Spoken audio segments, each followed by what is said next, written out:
back. Kevin's Mobile Repair. 2011 Land Rover LR4. Doing some rear brakes. This is going to be the standard brakes, not the ones with the electric brakes, but it does have a sensor.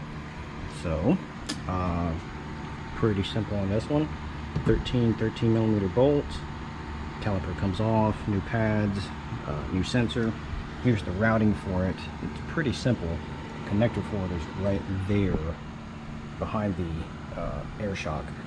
Wraps around, has little clips and stuff like that that it goes into, so if you start off on the back, go the first one, can't mess up the routing on it too much. This one then will get in place in the far side right over here, so that when the brake pad itself brakes, gets below a certain spec, the sensor itself brakes and then the light turns on.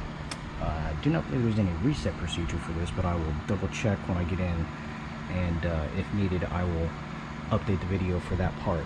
As far as that, rear brake's pretty simple. This customer kind of let it go a little too long, but very minimal scrubbing right there. Just got to the first part, so they're okay with that. That'll wear out in about 10 miles or so. Pressing the caliper, put brake lube on so you don't hear any kind of friction when it moves around. But other than that, please like and subscribe, and any questions or comments, let me know.